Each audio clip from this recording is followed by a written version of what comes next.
Welcome back, everyone. Another episode of SoleSavy podcast. I haven't hosted in a minute, but I'm very excited here to talk to Collin Sexton, Cleveland Cavaliers. How are you doing, man? I'm good. I'm good. Excited to be here. Just thankful for the opportunity. Absolutely. We had you on top three with Eric and McHale. We'll come back to that, but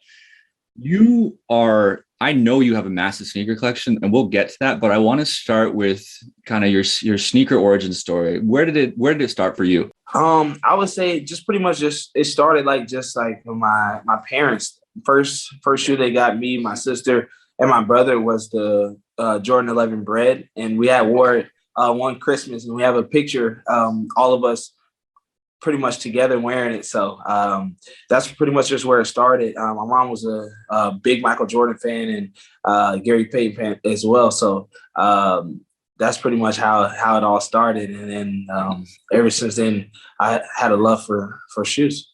Nice. So what was the first pair you bought yourself? Mom got you the Jordan 11 Breads. What's your first pair?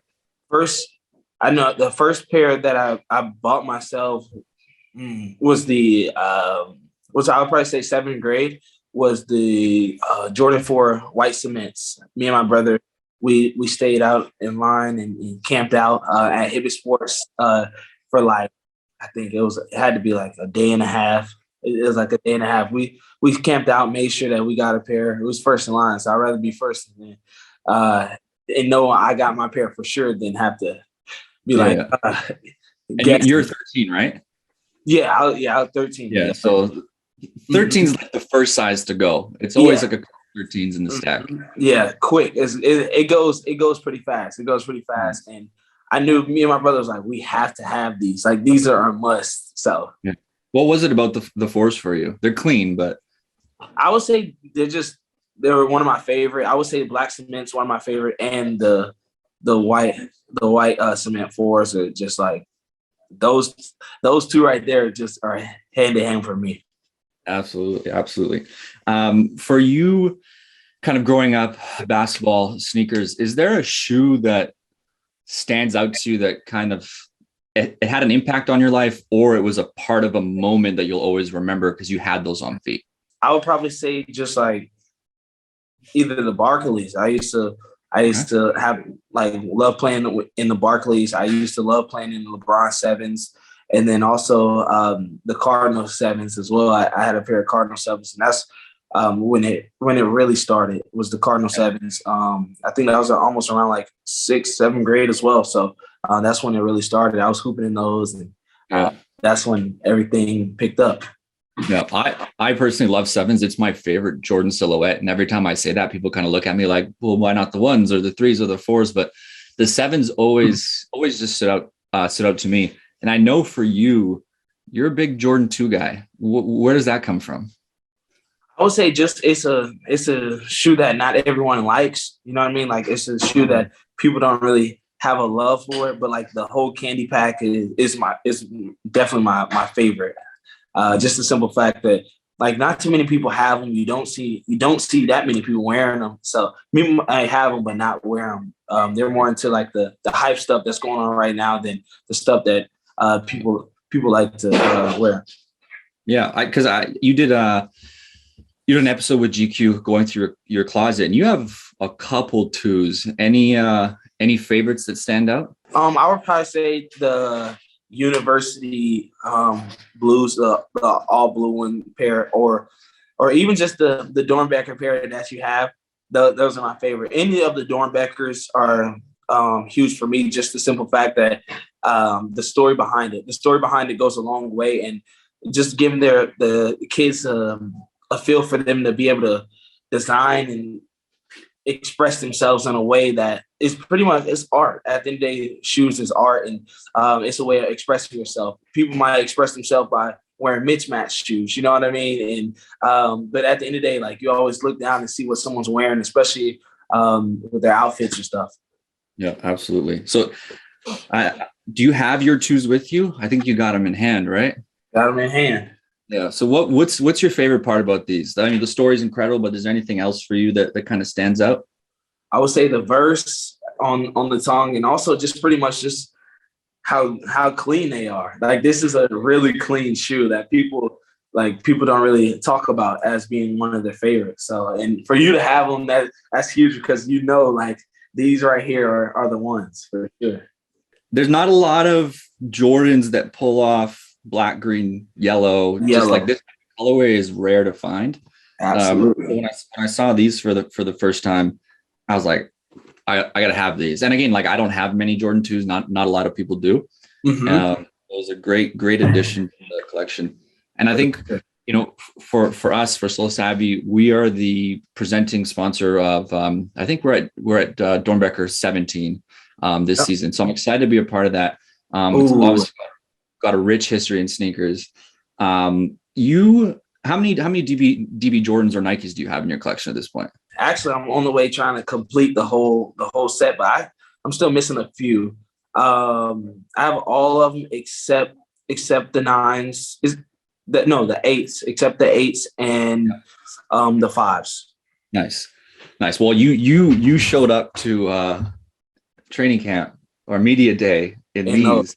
Yep. You just wake up just feeling a type of way that you were going to bust these out that day. Like, what was the thought process into wearing these?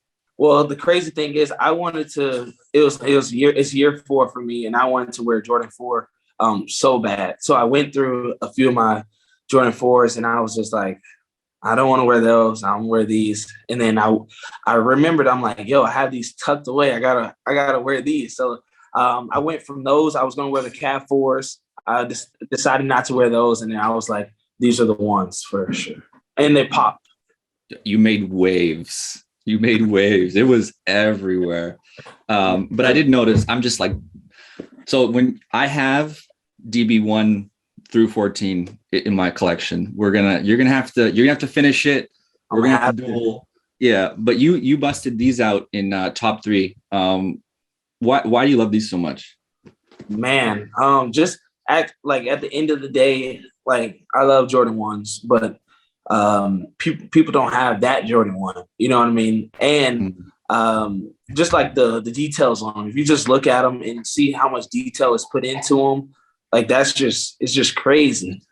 Mr. Boober, I don't know if you can see on the tongue. Yes, like that's just crazy. Just the details that are put into the shoes and the story behind it. At the end of the day, like for him to express himself and be able to like allow like Jordan to be able to allow these kids to put the shoes together and for us to be able to go buy them and support a good cause. At the end of the day, like it makes me feel good to know like the money that I'm putting out there is going for good. Yeah. It's hands down to me the best sneaker series collection storyline. Again, DB17 is coming out. They wouldn't tell me. We're the presenting sponsor, and I'm like, can you tell me what the models are? Is there a Jordan in it? Won't tell me anything. So yeah, I'm hoping there's another Jordan in that series somewhere. Maybe it's a 15. I don't know what they're gonna do. The 15s are nice too, though. The 15s, the black with the gold. Yeah. So you have a very diverse sneaker collection. I was going through your Instagram, the CDG Air Max 180s, Off-White Jordans, general releases, the hype stuff. How many shoes do you got at this point? Crazy amount. Just the simple fact that like it's the only thing that I buy. Like I'm into fashion a little bit, but I'm more into like shoes and more into like things that I couldn't have when I was a child that I always like would go into the mall or go and see. Like funny story, I went to like Champs all the time growing up and always seen the Citrus Jordan 9s. Always seen them.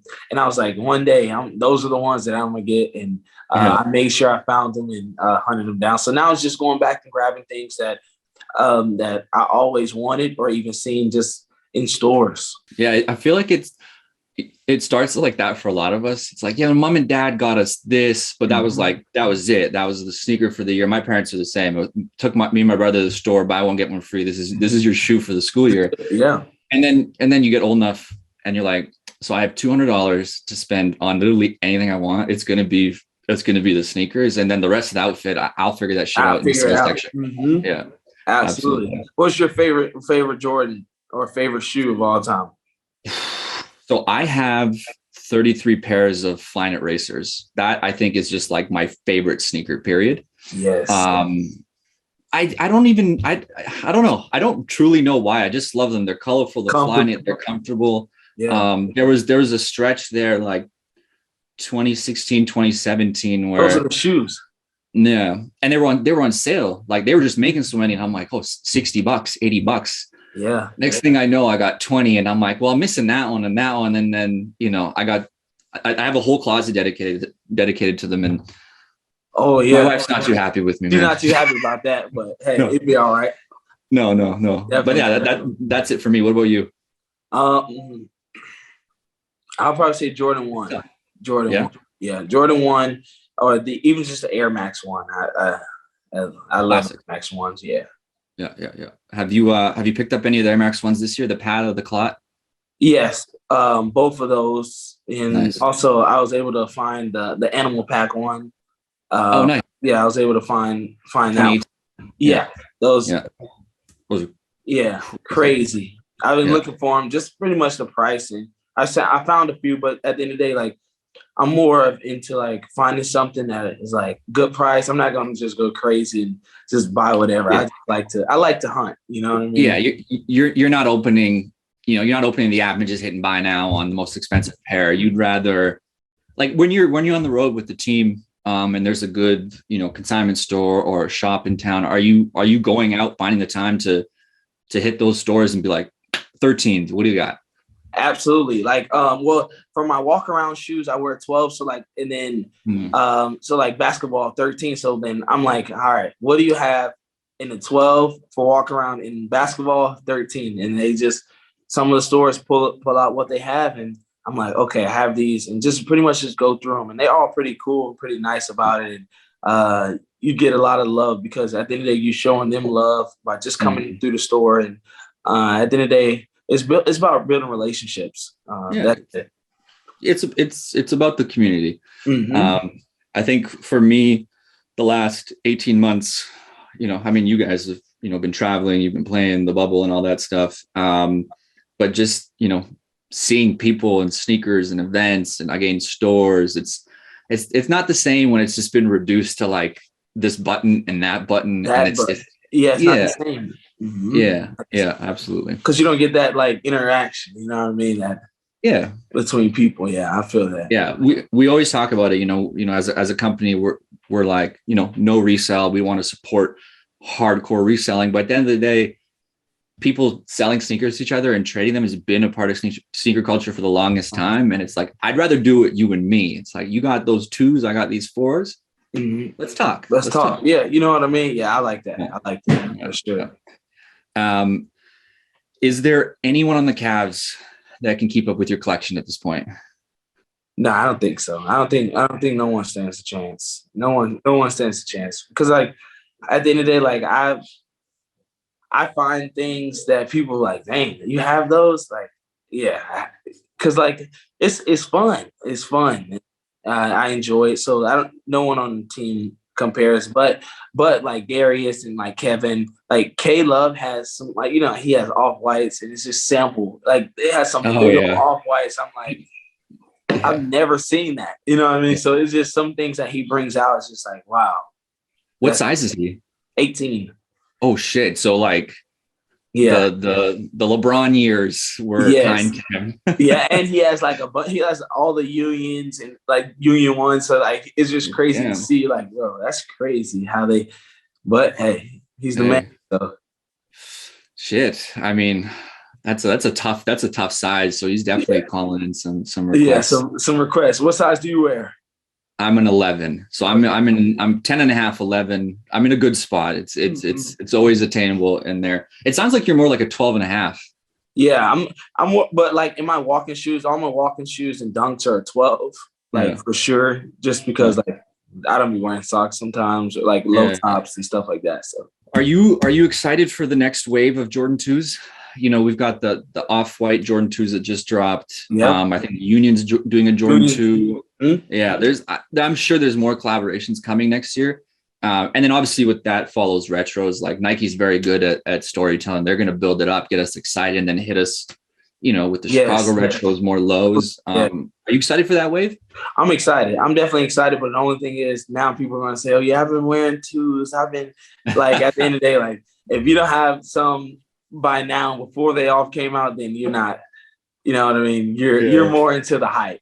You're more into the hype. Well, I have two pairs. I've obviously got the DBs. I have my Q54s. I got those in Paris. That's crazy. They thought I was the craziest fucking guy in the world. Like I got to I dragged my wife, my then girlfriend, 10 in the morning in the Jordan store. I was like, everyone's going to be lined up. I don't know how long we have to be here. I'll make this up to you. Whatever I got to do, we just got to get these, right? Yeah. No one was there. No one in Paris cared. They're like, you're going to take these all the way home to Canada? I'm like, yes. Yeah. But I couldn't take the box with me. That hurt a little bit. Hurt a little bit. It's all good. You wear the shoes, not the box. It's okay. Yeah. So I dragged those around Europe in the summer. They were too hot for the summer, but you got to do what you got to do. You got to do what you got to do. I feel that. For sure. Yeah. What kind of sneakerhead are you off the court? I know you mentioned dunks. Where are you wearing these days? Pretty much. Well, I'm a Nike guy, so just pretty much just all Nikes. Air Force Ones been right in last week. I probably wore Air Force Ones every day, or even just like dunks, and just to slip one and just throw them on. But those are pretty much what I've been going to as of lately. Nice. And then on the court, like, what's your go-to to play in? Kyrie's. I've been wearing. Yeah, that's all I wear. Is Kyrie's, just because like they're most comfortable for me. I feel like I wear the KDs as well. I like the KDs, but the Kyrie's those two right there are my favorite. Is there a sneaker that you missed out on that you still haven't gotten? Is there an L that you just took and you haven't fixed yet? Because when I talked to Devontae Graham, I believe it was the Raptor 7s. He's like, I waited up. I was up all night. I camped, got to the front of the line, didn't have it for me. And he refused to buy them because it just hurt him so much. So I'm curious, have you experienced anything like that? I'll probably say the Christmas KD 6. Me and my brother, we was going back and forth about if we was going to go get them. And then he was like, no, we're going to wait. And then we was like contemplating about like going, and then at the last minute we decided not to. But mind you, it was okay. Everything was okay because at the end of the day, people wasn't like going crazy over like the basketball shoes too much. So we was able to go back and grab them just because we had seen someone wearing them, and then we was like, yo, we gotta get them. So that's happened to me too many times. And like the white cement 4s, I missed out on release 2016, 2015. I forget when the last drop was. And I was in New York, just in the subway, and I was sitting there and I watched a guy walk by and I was like, damn, these are fire. That's what I'm saying. like you know they're awesome, and you see it on the internet, you see it on your phone, but when you see someone walking in person, and old, new, it just, you're like, I need that right now. God damn it. I gotta go find them. You know what I mean? Like that, and that's just the thing about sneakers. What it does, like, it just makes you like, oh, I have to have those. I have to figure it out. You know what I mean? Which is cool.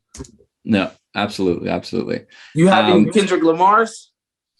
I have the LA Cortez from All Star, the red ones. Yeah, I forget what the actual name of them. Yeah, that is a SoleSavy origin story. That was when we started the company. We went to LA. Yeah, we had a business card and an idea, and we're just hanging around the Nike, container, and then on Sneakers app they had the drop, and I was like, this is awesome, and that's one of my favorite. You got them. Yeah. So that those, regardless of how much those are worth now, it's always going to be a sneaker that I'm going to keep because like it just reminds me of like that early moment for us. So absolutely, always a good story for a pair of shoes. Yeah. Do you have those? Is there one shoe that you might not have that? Probably the Air Max Paras. Oh man, these are a story. Those are the friends and family edition. Family ones, yeah. Oh, those. Yeah. I couldn't pay that for those. Those are nice. I like those a lot. This was an impulse decision, and again, I hate don't want my wife. Don't listen to the next 30 seconds. These were 1,300. Right. They're used. Someone uploaded them to GOAT. And I'm sitting there and I'm like, I know these are worth like 3 times more, but I should not lay down this money for them. And I'm like, you know what? I hit buy. I'll figure this out later. I can't not pass up. Yeah. And they're beautiful. They're beautiful too. Yeah, those are nice. Those are nice. Those are crazy. But everything else, I don't know. Everything else I pretty much have. All right. Found a way to get them. Yeah, fair. Because I noticed that in top 3, we had Mikal Bridges and Eric Pascal, and Eric's like busting out sneakers from his duffel bag on the road in Utah, and you're like digging into the basket with like all this heat. Mm-hmm. Eric, he wants redemption, I think. Yeah, that's fine. I told him I'll give him some type of, I give him another chance. I'm with that. I give him another chance when he's ready. We're gonna season 2. We're gonna have to do it. That's cool. I want to end on a quick basketball note. Your nickname, Young Bull, where does that come from? I would say just from just playing, being tough back in the day, and just pretty much playing like high school, just being hard nosed and whatever, you know what I mean? And also just being the youngest on the court, just so like the young bull coming up, you know what I mean? So that's how it pretty much stuck. Yeah, because doing some research, I saw that clip of you summer league, just guarding Josh Hart. Yeah, against Hart. Yeah, and you were fired up, like you were ready to eat that man's lunch and just swipe that ball. But I think he was a little scared because he just pulled up. He's like, I'm not driving. He didn't drive. He pulled up. No.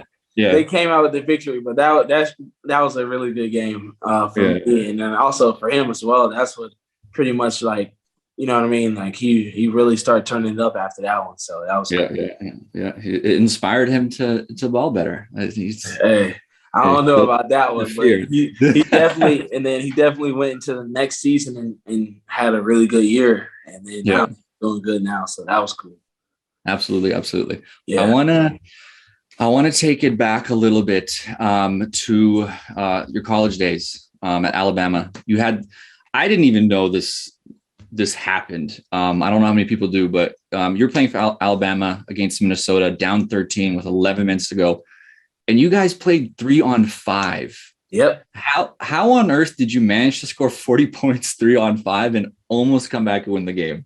Man, that game right there is just it's so crazy just to think about it, that we almost could have won. Because like everyone was out of it. They thought like, oh, this one's over. And also I didn't know if we could play with 3 players, but it is no rule for an amount. So which is crazy. So we was out there just playing, and it was a real tough game, hard fought game. And when a few of the players had went out the game, it was just like, oh, like, what are you going to do? You got to step up, or, you know what I mean? Or you're going to fold. And I'm not the one to fold. So that's how I am. No. And it's one thing on offense to play 3-on-5, but on defense, like, I'm watching the clip and I'm like, I can't believe this shit. This is crazy. Absolutely. But it's also very hard to like, sometimes when someone's daring you to shoot it, the wide open ones in the game, you're like, oh man, is he disrespecting me? And you just, at the end of the day, you second guess yourself. And then that's how we was getting a lot of the misses. So that's what happened. Yeah. You guys, and then, there's a little bit of maybe complacency that comes in. You're like, oh, we got this. They only got 3 guys. Yeah, but it was really cool, really cool. What Jordan 1s are those under the Yeezys? Jordan 1s underneath the Yeezys. Okay. These you're a little late to the SoleSavy family. These are a custom we did with Garrickson out of Philadelphia. Mm-hmm. We made 325 pairs inspired by Unions. Yeah, and so we bought the Jordan 1 low bottom. We stripped off the upper, and then we had the top made by hand in Philly. They're beautiful. That's nice. I don't have any 12s or 13s left, or we'd make a little magic happen. But those are nice. Those are crazy. Yeah, I appreciate it. I could tell from a distance. I said those aren't no regular Jordan 1s. I can tell.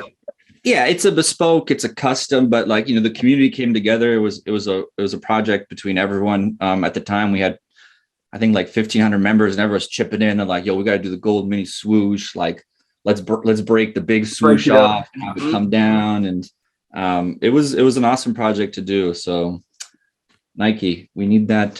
We need the SoleSavy official collab one day. This is it right here. That would be crazy. Do you remember like how they used to make the spoke Air Maxes? Those used to be crazy. I miss that stuff because I think they had a store just dedicated to doing that stuff in New York. I don't remember what they called it. Being able to like customize and have your own stuff, that's just crazy. I would have lived in that store. Yeah. Because I think that's what we're seeing with sneakers these days is like, there's a lot of hype stuff. There's a lot of stuff gaining attention, but people just kind of want to feel like something's like a one of one or special or unique to them. And being able to do that is always, it was always a lot of fun. Nike ID is cool, but sometimes it's like, it's not the same. Yeah, not the same. Totally. Do you have any other sneakers lingering around you right now in Cleveland? Yeah, I went and grabbed some shoes that I've been wearing, some Dunks, like you said. Nice. Okay. Yeah. Purple. Yeah. And then. So you're just gonna bust out the whole set on me, aren't you? No, not. Listen. The yellow ones. No. Let me see. I know these. Okay. Which ones are those? I think these are the Bucks. Mistake. I think on the other shoe. Oh yeah, you're right. Yep. And then the Nasty Boy joints. Yeah. These are crazy. Man, you've been on the hunt. Yeah, I have a little bit. And then these right here. I just love just like the crazy thing about them, and then also just the bottom like of these. Yeah, that's nice. Crazy. That's real nice. And then, open the suitcase. What do we got? I think I know what you got in there. Are those the metallic Japan Jordan ones? Yep. Nice. So is that the OG or? Yeah. Okay. The old ones. Nice. Yeah, these right here, crazy. Man, where did you? And that's a 12? Yeah, this is a 12. That's really rare for a Japanese exclusive. Like they don't tends to like cap out at 10 and a half, 11 sometimes. Yeah, they look in great condition too. Really good condition. I got them from round 2. Actually, round 2. Nice. Yep. I was about to 160. Like $160. $160. It's on here. 160. I don't know why they sold it for that, but hey, that's a Collin Sexton exclusive price. Come on, man. Just a little bit. Yeah. Those are a little bit of shoes I've been wearing as of late. Nice. No, that's a great rotation. Yeah, you are clearly a lifelong sneakerhead. Again, very diverse collection, which is what it's all about. You can't always just chase the hype. Absolutely. Chase what you like. At the end of the day, you wear what you like. If your Vans and Air Max or Vapor Max is your thing, wear what you like and wear what's comfortable. You know what I mean? Adidas, that's how I am. Yeah. New Balance, whatever it might be. Collection's a collection. Because at the end of the day, if you buy the hype and it's not hype anymore, you're gonna look at it and not care. And you're gonna be sick because you paid the hype. I know. So you paid the hype fee, the hype tax. Absolutely. Which is what's happening with the Jordan 2 right now, but we're gonna let people find their groove this year, 2022. Yep. I think the good thing that comes from that is people will appreciate them a little bit more. They haven't really had their moment, their spotlight with Jordan Brand until now. So it'll be a good moment. Absolutely. Collin, it's been a pleasure. Thank you for chatting sneakers, a little basketball with us, busting out your collection. We're going to have you back on Top 3 Season 2. For sure. Mikhail, Eric, I'm sorry. Collin won that battle. Yeah. I haven't said on the record yet. It's happening now, but we'll have to do the rematch and give them an opportunity. For sure. Well, thank you for having me. I appreciate it. Thank you. Absolutely. Thanks, man. Appreciate it. All right.